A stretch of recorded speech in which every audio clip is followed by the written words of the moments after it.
Consultorio de Elena Francis. Era muy difícil encontrar el dial. Había que estar pegado a la radio. Bueno, me llamó Químico y me dijo, oye, te tengo algo, Scoff. Entonces yo llamo a Yepel y dije, Yepel, ¿qué es lo que me está diciendo Químico? Hay un tipo durísimo de ahí, de España, de Madrid.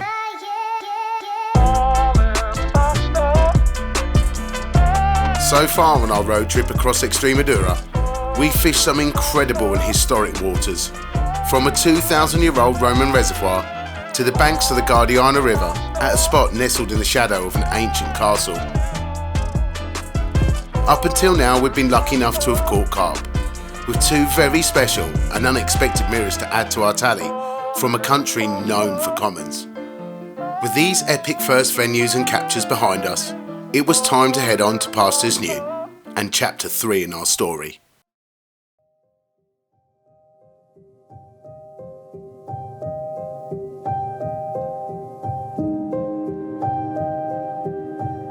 The third venue on our journey through the region was somewhat different to the rest. A tiny backwater littered with huge boulders and fallen trees and containing a very unique stock. Originally a part of the main river system, it was closed off from the Guadiana sometime in the late 60s. Isolating the carp from the main flow meant these fish were identical to the original strains. Dark, crusty old mirrors with slopey heads, these things looked prehistoric, and we hoped, at some point over the next 2 nights, to share an encounter with one of these creatures.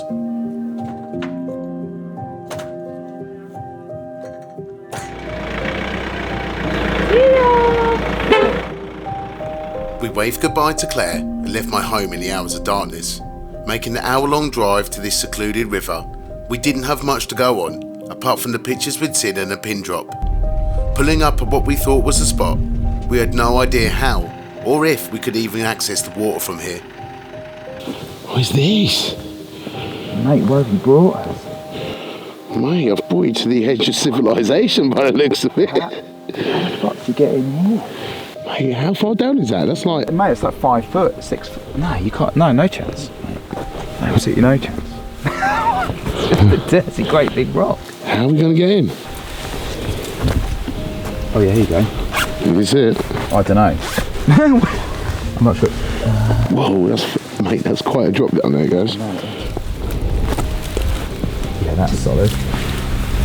Careful, mate. I think you'd struggle to get back up from down there. Good luck getting up here with the car up. Yeah, that's the... Get the boat in here. Yeah? Yeah. Mate, you're so... How far... Mate, you're about 2 metres below me there. Yeah, no, it's a big... It's a little mountaineering job to get in and out. But... you reckon this is a good spot? Yeah, this spot has got good form. Like, not like monsters or anything like that, Gaz. Yeah. Oh, sorry. But it has got form for incredibly beautiful mirrors. Yeah. And I'll take aesthetics over size any day. Yeah, that one you showed me a picture of earlier looked incredible. Yeah, it was pretty mega, man. Couple of rods each, I reckon, from the look of it. I don't know what the far bank looks like. Big snags are over there to the left-hand side from the look of it. So yeah, it's a bit more sparse over that side. It's got to be 50 yards across, 60. Yeah, perfect. Maybe. Yeah. Savage spot. I keep bringing you to these death spots, don't I? Honestly, I just want a really good night's sleep. Haven't had one for about 5 days now, 6 days since I set off and left England. Get some kit and... yeah, let's get cracking. Yeah, get built and get some rods together.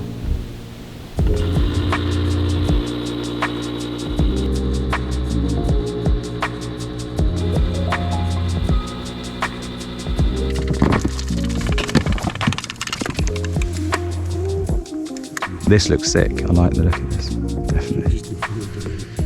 Yeah, it looks really good. Just do a little close drive-by, just past the tip. Like this little bit here looks nice. Oh. I don't know what that was actually. I can't remember. I'm sort of in the wrong position to feel it properly.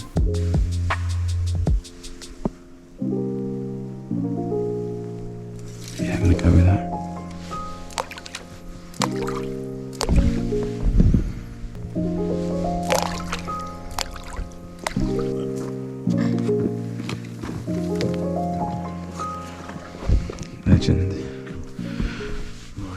brother.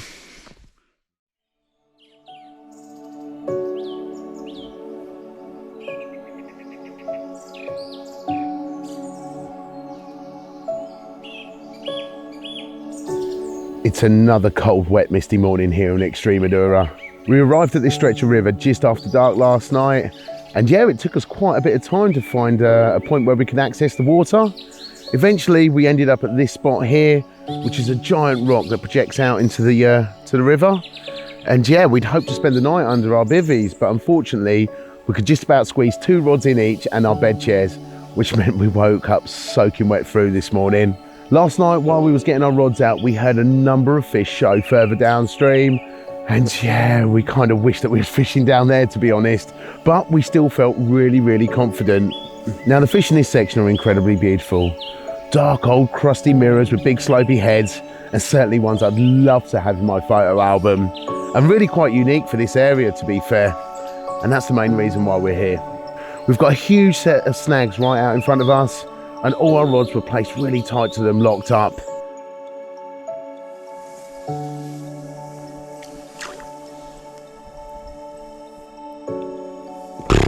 Sweet.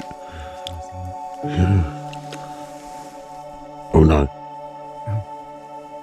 Oh, thank God for that. Jesus, I thought that was fucking Bluntingtons. Thought I was going to catch a log on the way back home. Oh, that was a nice little hard drop there. Yeah, that's alright. I like that. Let's go in by hand this time, fuck it.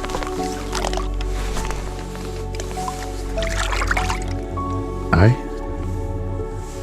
Oh mate, come on, what about up here? Eh? Just a little fish. Down which wind? Yeah, I thought that as well, man. Like literally to the point where I feel like I want to go have a look tomorrow. No, we're not moving tomorrow, are we? We are, if they carry on walking out down there. Yeah, that's... Oh, Christ. Right, sorry mate, 1 second. Yeah, you good? We heard one slosh out not long after we got into our sleeping bags, and literally about 30 minutes later I had a big drop back. But unfortunately when I lifted into it, the carp was gone and my lead was off. I didn't put it back out as I thought we had 3 rods that were fishing bang on, and yeah, I didn't really want to create any disturbance in the swim. But this morning we've woke up to no fish. I kind of feel like we're not on them and that we need to get on the move. And if we could just find a spot further downstream where we could just squeeze 2 rods out each, even if we're not together, I feel like we'll have a much better chance. I think I'm going to get coffees on now and a bit of breakfast. And after that, we're both going to jump in a boat, head downstream and take a look and try and find some fish. And hopefully get amongst a few before we have to move on. Over a strong morning coffee, we discussed our plan of action. We decided we'd split up, with me staying on the rods as they were locked up and fishing tight to snags, and it still being well and truly within bite time. And Samir would head off downriver in search of a swim nearer to where we'd heard the bulk of the shows the previous night.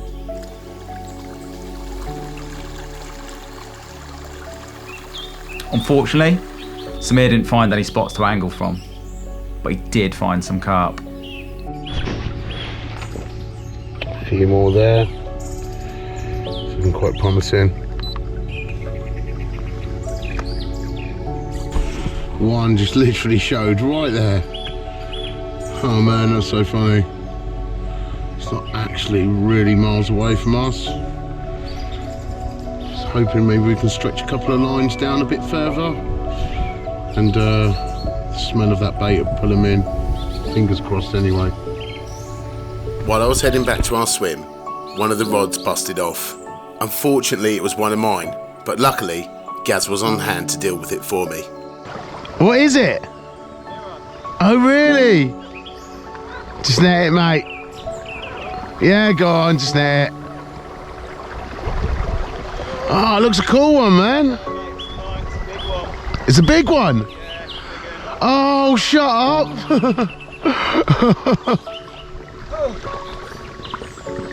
It's a big one. Really? Yeah, it's a big one. Oh my God. 40-pounder. Wounded. Oh, never mind. Here's what it is. What kind of timing is that? Awful.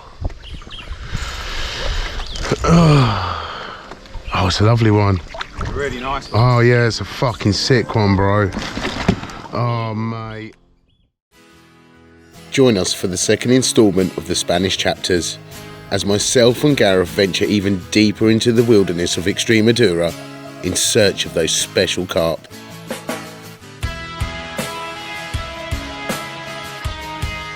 It's just that beautiful. It's just that amazing just to be here with rods out. It's been a mental few days. 2 lovely mirrors, 2 smaller ones. Pretty sketchy fishing. Mate, it's one of the dodgiest swims I've ever fished, mate. It's savage.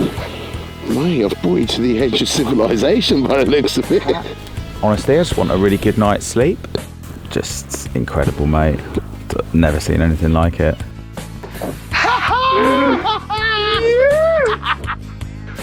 This is food for the soul, Gaz, man. This is food for the soul.